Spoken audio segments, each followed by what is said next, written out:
യഗുല്ലൂ മിൻ അബ്സാരിഹിം, അവരുടെ കണ്ണ് നിയന്ത്രിക്കാൻ അവരോട് പറയണം.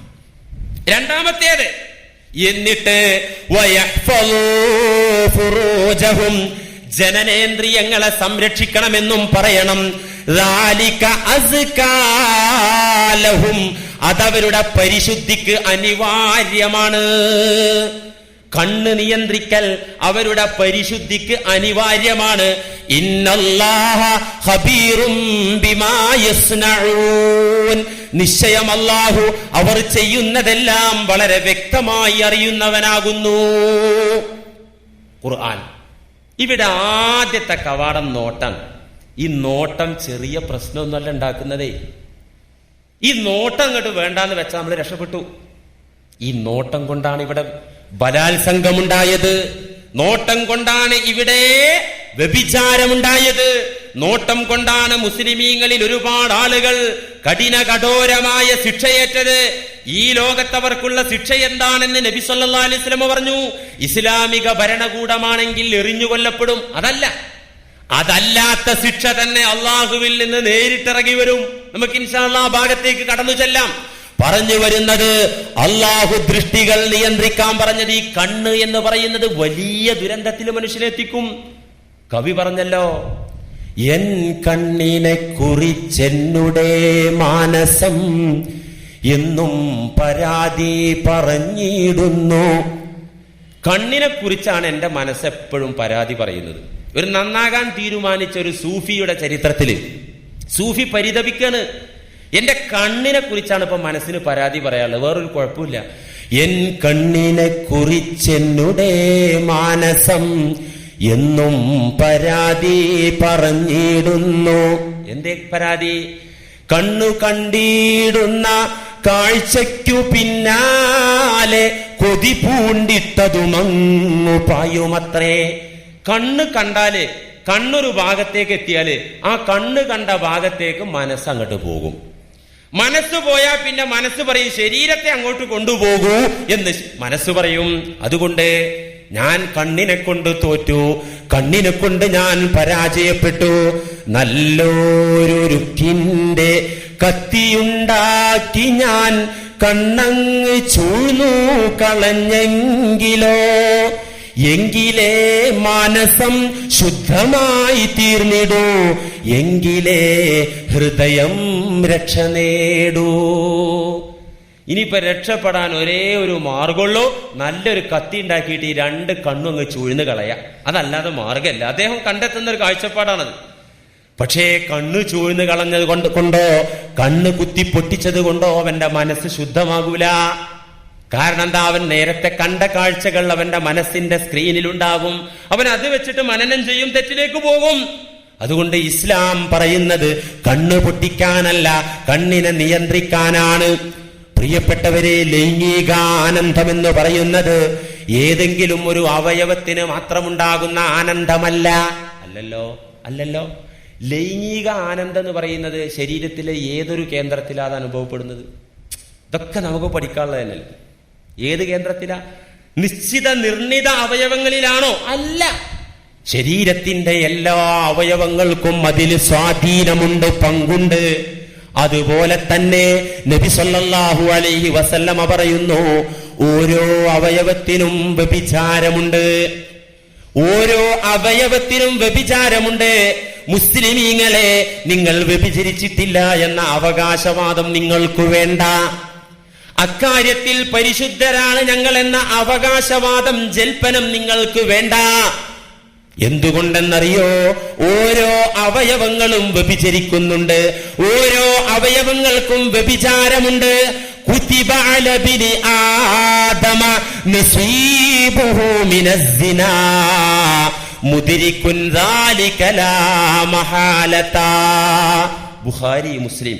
നബി സല്ലല്ലാഹു അലൈഹി വസല്ലമ അറിയിക്കുന്നു നമ്മയൊക്കെ, മുസ്ലിമീങ്ങളെ, ഞങ്ങൾ വ്യഭിചരിച്ചിട്ടില്ല, ലൈംഗിക വിഷയത്തിൽ ഞങ്ങൾ പരിശുദ്ധരാണെന്ന അവകാശവാദം നിങ്ങൾക്കുണ്ടെങ്കിൽ നിങ്ങൾ കേട്ടുകൊള്ളുക, മനസ്സിലാക്കിക്കൊള്ളുക.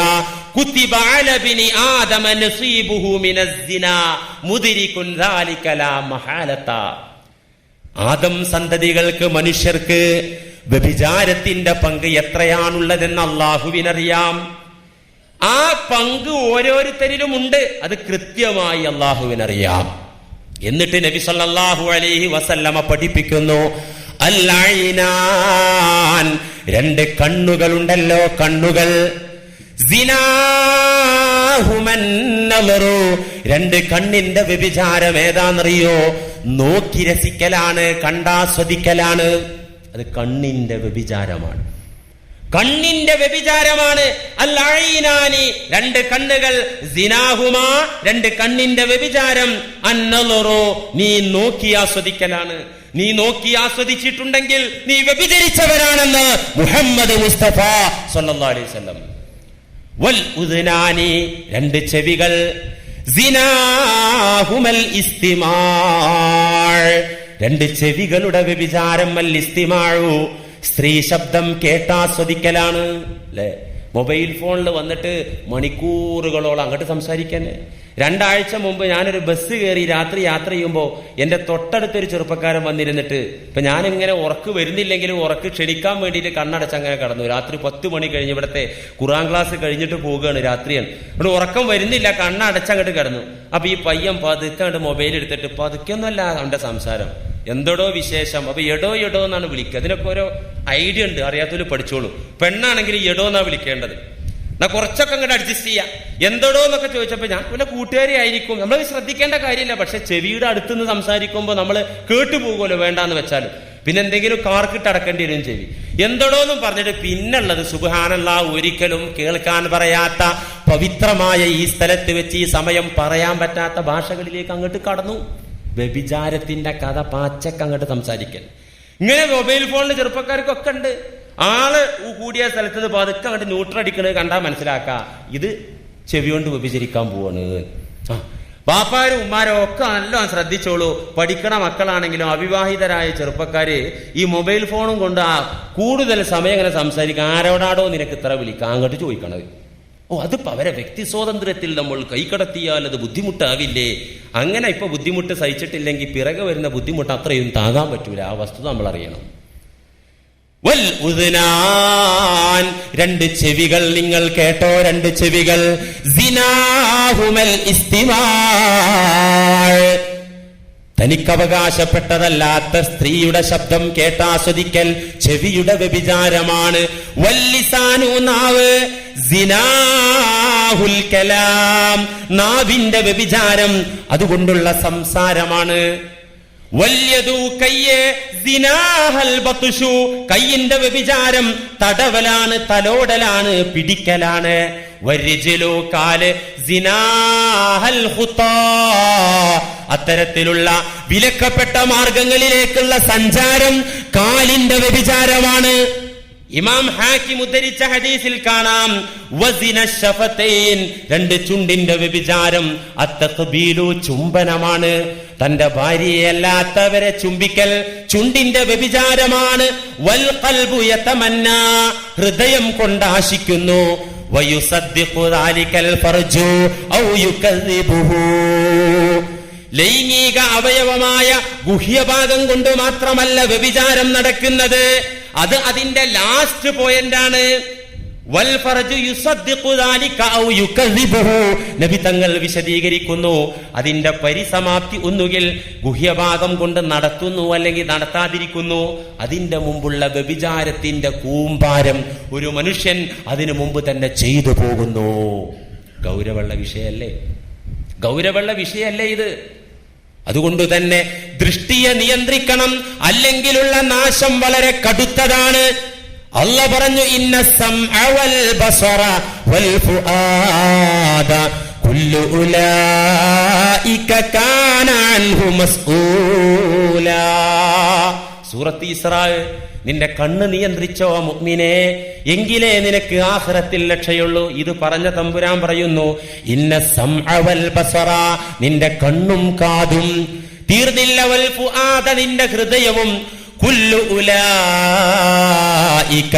കാന അൻഹു മസ്ഊലാ. അതേക്കുറിച്ചൊക്കെ ഒരുപാട് ചോദ്യം ഉണ്ടാവും കേട്ടോ. വിചാരണ ദിവസം ആ ചോദ്യം കഴിയാതെ നിന്നെ അല്ലാഹു വിടുകയില്ല. ഒരുപക്ഷേ ജനങ്ങൾക്കിടയിൽ നിനക്ക് മാന്യനാകാം. നിന്റെ കണ്ണിന്റെ സൈഡ് കൊണ്ട് വാൽക്കണ്ണ് കൊണ്ട് നോക്കാ. സുന്ദരിയായ പെണ്ണിനെ കാണുമ്പോ അച്ചക്ക് അങ്ങോട്ട് നോക്കിയാല് നാട്ടുകാർ കാണുമല്ലോ, എന്നാ പിന്നെ ഒരു കാര്യം ചെയ്യാ, കണ്ണട വെച്ചിട്ട് നോക്കാ, അല്ലെങ്കിലോ വാൽക്കണ്ണ് കൊണ്ട് അഡ്ജസ്റ്റ് ചെയ്ത് നോക്കാ. അത് ആരും അറിയില്ലല്ലോ. അള്ളാഹ് പറഞ്ഞു, നിന്നെ പിടിക്കും.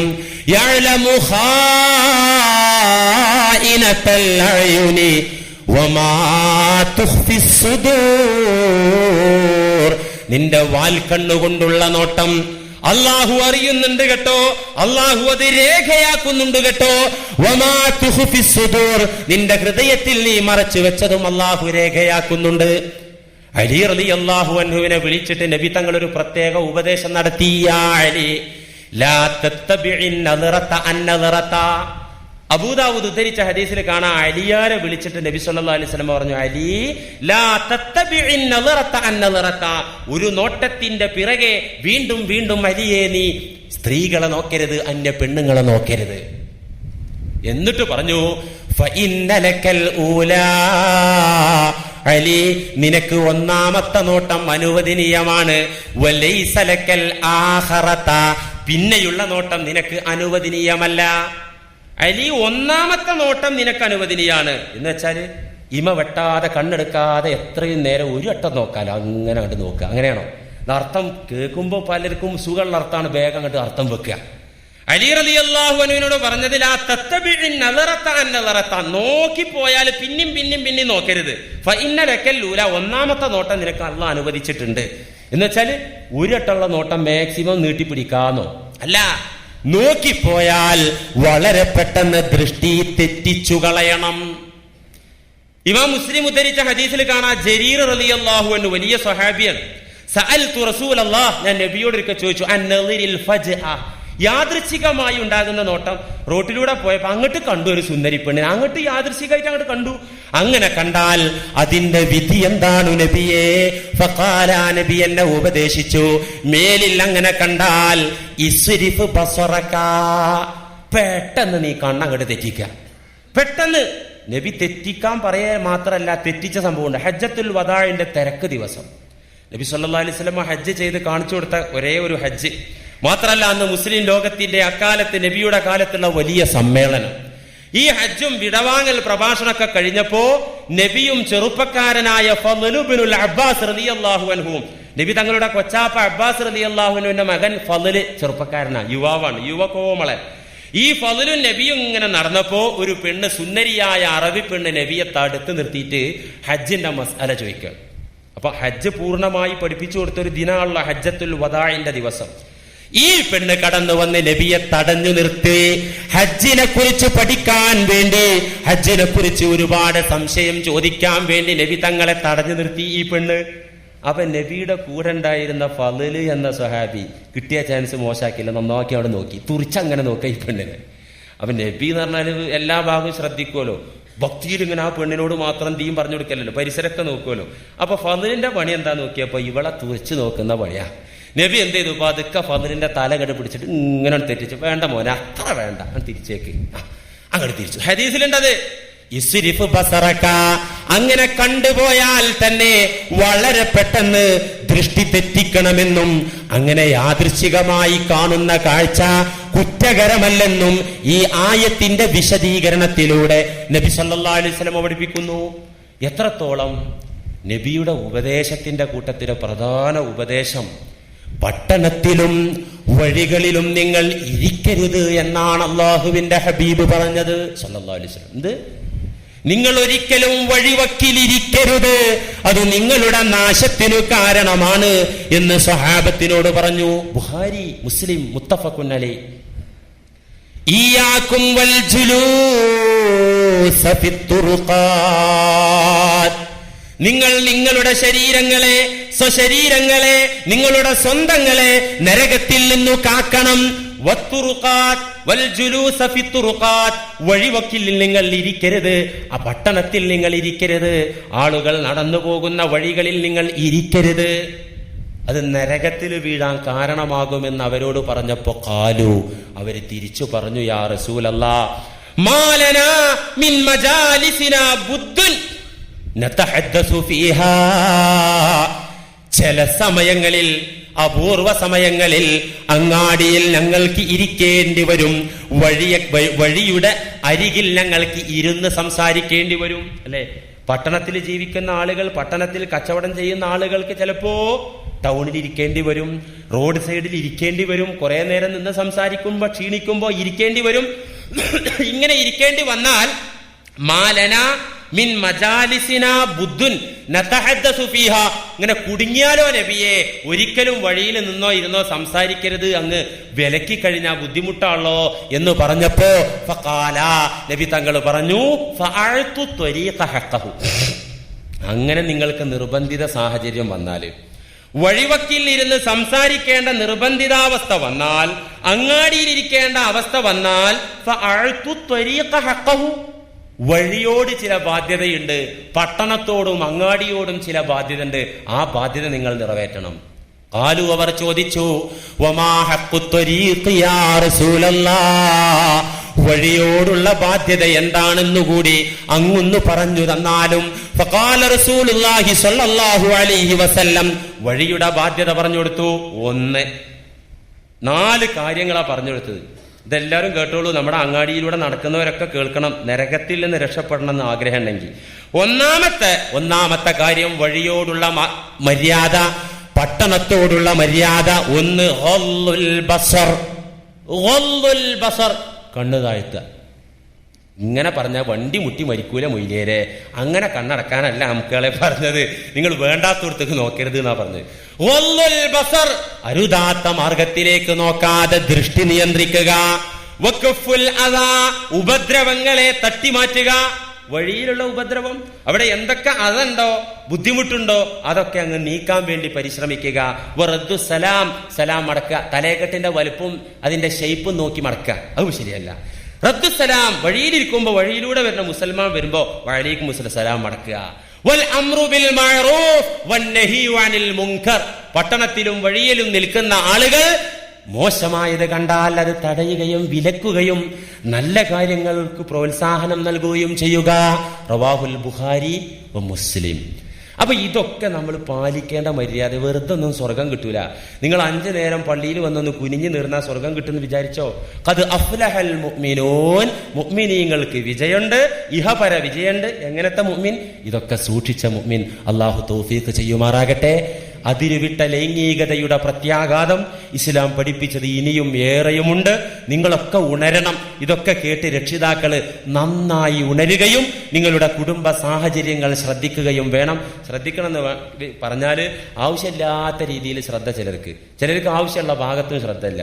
വെറുതെ ചുമ്മാ ഭാര്യയെ സംശയിക്കുക, ഒരാവശ്യമില്ലാതെ. ഭാര്യക്ക് മൊബൈൽ മേടിച്ചു കൊടുക്കൂല, നല്ല കാര്യം തന്നെ, കുഴപ്പമൊന്നുമില്ല. പക്ഷെ എന്താ മേടിച്ചു കൊടുക്കുക? എനിക്ക് അവളെ സംശയമാണ്. അങ്ങനെ നീ സംശയിക്കരുത്. പിന്നെയോ, അവളൊന്ന് പുറത്തേക്ക് നോക്കിയാ നീ അവനെ നോക്കിയതോ ഇവനെ നോക്കിയതോ? മക്കളെ കാര്യത്തിൽ അനാവശ്യമായ ഒരു കണ്ണ് ഉപ്പാക്ക് വേണ്ട. അനങ്ങിയാലും ഉപ്പ നോക്കുക, തിരിഞ്ഞാലും നോക്കുക. പാഠപുസ്തകങ്ങളും ടെക്സ്റ്റ് ബുക്കും ഒക്കെ ബാഗൊക്കെ എടുത്ത് സെർച്ച് ചെയ്യണം. അവർ കാണുന്ന തരത്തിൽ പാടില്ല. ഏതായാലും എന്റെ വാപ്പച്ചിക്ക് എന്നിൽ വിശ്വാസമില്ല, ഇനിയിപ്പോ ഏതായാലും ആ പേടിച്ച സംഗതി അവിടെ ആയിക്കോട്ടെ എന്ന് മക്കൾ ചിന്തിക്കും. ഇതിനൊക്കെ ഒരു മനഃശാസ്ത്ര സമീപനമുണ്ട്.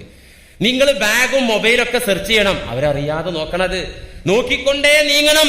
ഇല്ലെങ്കിൽ അതിന്റെ ദുരന്തം ഫിദ്ദുനിയാ വൽ ആഖിറ അനുഭവിക്കേണ്ടി വരുമെന്ന അല്ലാഹു